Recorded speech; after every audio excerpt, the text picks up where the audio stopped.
परिश्रम का सम्मान। नैतिक कहानी। दूसरों की काम की आलोचना आसान है, पर उसे खुद करना मुश्किल। स्वामी दयानंद की यह नैतिक कहानी सिखाती है, निंदा से पहले स्वयं करके देखो, तभी मिलेगा श्रम का सच्चा सम्मान। मुंगेर के शांत योगाश्रम में संध्या का समय था। सूरज ढल रहा था और हल्की ठंड हवा पेड़ों के बीच से गुजर रही थी। योग गुरु स्वामी दयानंद सरस्वती अपनी सफेद धोती कुर्ती में धीरे धीरे आश्रम के बगीचे में टहल रहे थे। उनके चेहरे पर वही शांत मुस्कान थी जो हर आने वाले को सहजता से आकर्षित कर लेती थी। उसी शाम आश्रम में एक नया मेहमान आया। एक संपन्न किसान था, हरिचंद। हरिचंद उत्तर प्रदेश के एक बड़े गांव से थे।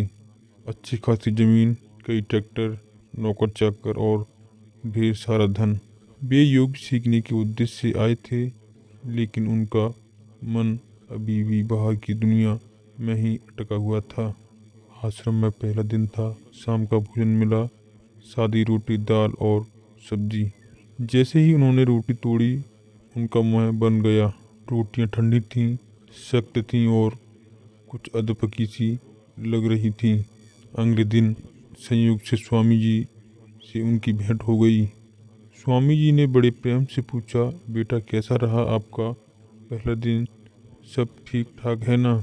हरिचंद ने खींचते हुए बिना किसी संकोच के कह दिया, स्वामी जी आपका आश्रम तो बहुत अच्छा है, लेकिन खाने में जो रोटियां मिली वे तो बिल्कुल ठंडी, सख्त और अधपकी थीं। ऐसी में योग कैसे होगा? यह बात सुनकर स्वामी जी मुस्कुराए। उनकी मुस्कान में कोई क्रोध नहीं, कोई अपमान नहीं, बस शांति। उन्होंने धीरे धीरे पूछा, फिर आपको समय पर खाना मिल गया था ना? हरिचंद ने कहा, हाँ जी, बिल्कुल समय पर। स्वामी जी ने फिर मुस्कुराते हुए कहा, यह सब लोग मिलजुल कर काम करते हैं। जो रसोई में काम करता है वह पाक कला में माहिर नहीं है, यानी खाना बनाने में माहिर नहीं है। कल से रोटियां बनाने की जिम्मेदारी हम आपको सौंप देते हैं। आशा है हम आपको गरम, मुलायम और अच्छी तरह की पकी रोटियां सबको बहुत पसंद आएंगी। यह सुनते ही हरिचंद का चेहरा लाल हो गया। वह अधीर हो गए। स्वामी जी, मैंने तो जीवन भर खेती बाड़ी की और हल चलाया है, बैलों को संभाला है, खेतों में पसीना बहाया है।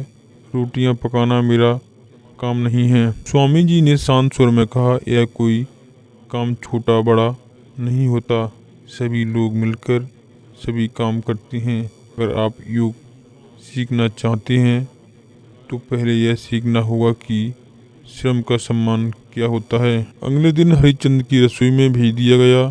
शुरू शुरू में उन्होंने बहुत मन लगाकर रोटियां बनाई।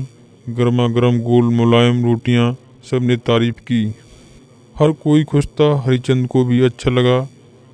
दूसरे दिन उनकी रोटियां थोड़ी बेडोल बन गईं।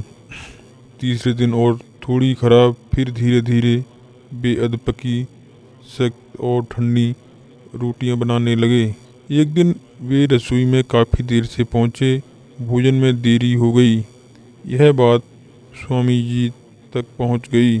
उन्होंने हरिचंद को बुलाया और पूछा, आज देर क्यों हुई?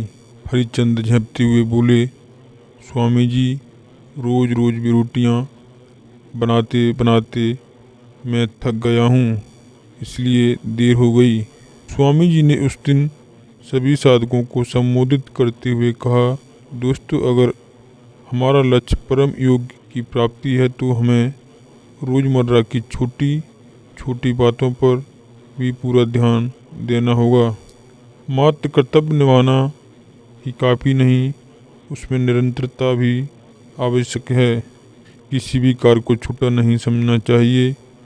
जब हम दूसरों द्वारा किए गए काम में मीन मेख निकालते हैं, तब हमें यह नहीं पता होता कि उस काम के पीछे कितना श्रम, कितनी मेहनत और कितना त्याग छिपा है। हम रोटियों की निंदा कर रहे थे, लेकिन जब स्वयं वही काम करने लगे तो कुछ ही दिनों में ऊब गए। सच्चा योग वही है जो हमें दूसरों का श्रम का सम्मान करना सिखाए, जो हमें सिखाए कि हर काम में समर्पण और निरंतरता होनी चाहिए। इसलिए याद रखें, किसी की निंदा करने से पहले उस काम को स्वयं करके देखें, तभी आप दूसरों का परिश्रम की कद्र करना सीख पाएंगे। हरिचंद की आंखें नम हो गईं। उन्होंने सिर झुकाकर स्वामी जी के चरण स्पर्श किए। उस दिन से वे न केवल समय पर रसोई में पहुंचने लगे, बल्कि पूरे मन से काम करने लगे। धीरे धीरे उनकी रोटियां फिर से गोल, गर्म और मुलायम होने लगीं। दोस्तों, हमको इससे सीख मिलती है, कर्म की निरंतरता और दूसरों के श्रम का सम्मान। योग सबसे मूल आधार यही है। बिना इसके योग साधना अधूरी है। निंदा करने से पहले स्वयं करके देखो, तभी सच्ची समझ आएगी।